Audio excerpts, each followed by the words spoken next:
now our pleasure to hand over to the Olympic Walter, who are to use Mr. Summer, our guest speaker.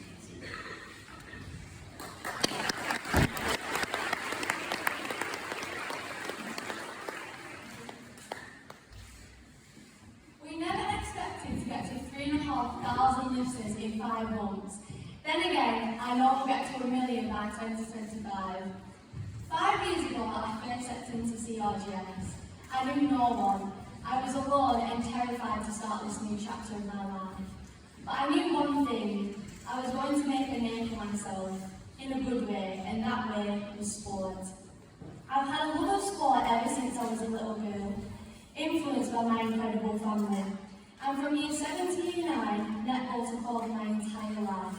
I played for my county, a Super League academy, and arguably one of the best teams in the country.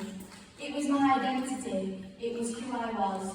Netball was my whole world. My competitive and perfectionist drive made me work so incredibly hard every day to achieve my goal. It consumed my life. I wanted to be the best at my sport and nothing less. But then, everything came crashing down. My eating disorder. My competitive and perfectionist nature threw me the wrong way. It became my enemy. At the end of year 9, I had no choice. The extreme lengths I had taken to be the best had ruined my netball career, and I rapidly spiraled downwards for almost 2 years. I felt like a complete failure, and that I'd let everyone down who had ever tried to help me achieve my goal. I was helpless. I became too weak to even walk up the stairs. I was freezing in the middle of summer, and I had a resting heart rate of 25. I never smiled, I never laughed, I never even spoke. I couldn't feel any emotion. It was all numbed by the feeling of hunger. And I had so many people around me trying to help me, but I didn't want it. I didn't want to have to change. It felt too hard. I'm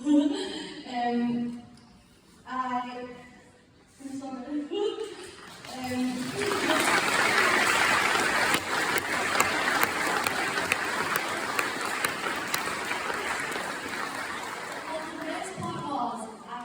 Sport.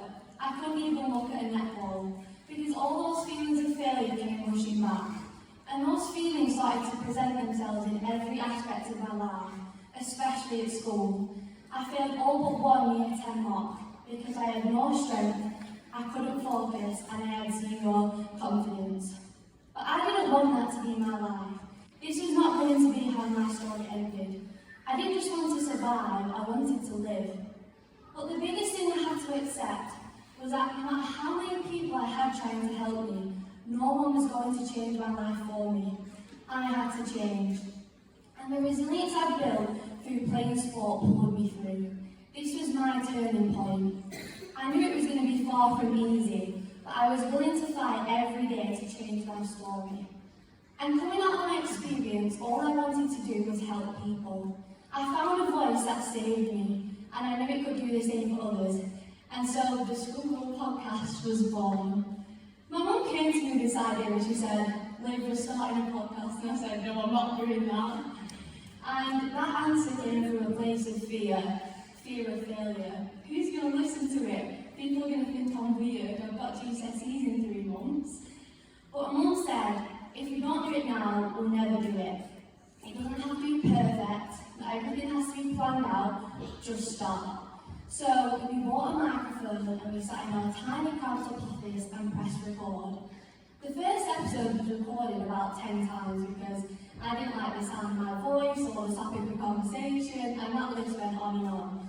But I knew if I kept it to myself I wouldn't do it because it wasn't perfect. I never would. And so on the 6th of February 2023 at 6 AM, the first episode was released. And wow, I had no idea how many opportunities I just opened myself up to by saying yes. We've interviewed everyone from child psychiatrists to CEOs to members of parliament. But one story really sticks in my mind. Chris Morton. Chris was head of analysis for Gareth Southgate's penalty shootout team for the 2018 FIFA World Cup. England had never in history won a World Cup match on penalties, but this man changed that.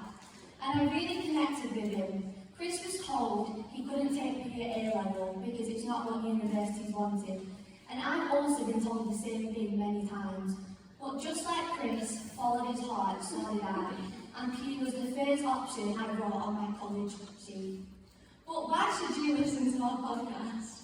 Well, one thing we're so passionate about is encouraging and guiding people to show them that you don't have to have everything figured out at school and that your GCSEs don't define you.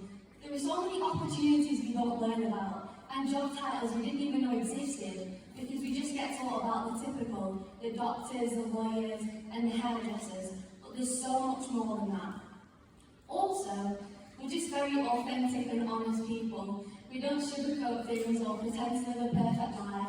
We're just mum and daughter, real people, talking about real things and real problems we go through every day. Also, we want you to question yourself and your life. Are you happy? Are you the person that you want to be? And are you living the life you want to lead? And if not, then you're the only person who can change that. And finally, one thing we say all the time is that every day is a school day. So ask more questions about the world, but mostly be open-minded to those answers, no matter who's giving them to you, whether they're older, younger, successful or not successful yet. Everyone can teach you something about how to be a better person. And I know 2025 is going to be a great year when we hit 1 million followers, listeners, and hopefully everyone in this room can be part of that. Thank you so much.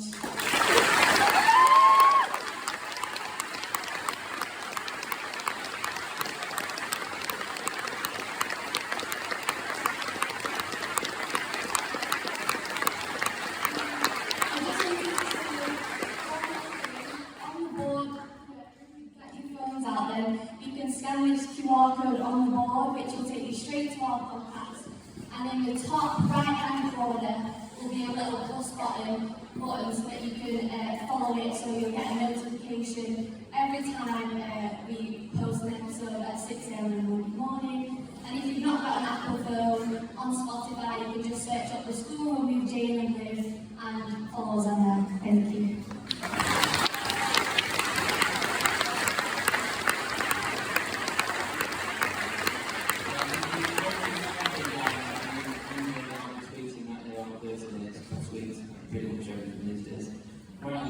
Stay there. Often people ask teachers why they do what they do, or I get the question at least. And having listened to that is one of the reasons why I do what I do in particular, is we continuously inspire by young people. Yeah, it's a bit emotional. Olivia, you are inspirational. You have been every single day that I've had the pleasure of teaching you during your time at CRGS. You are brave, you are resilient, you are always positive, warm, and incredibly kind. So kind that you said yes to supporting our sports awards tonight and completely stealing the show. So thank you very much. There's a token of our appreciation in all this making you a little gift. Another round of applause, please.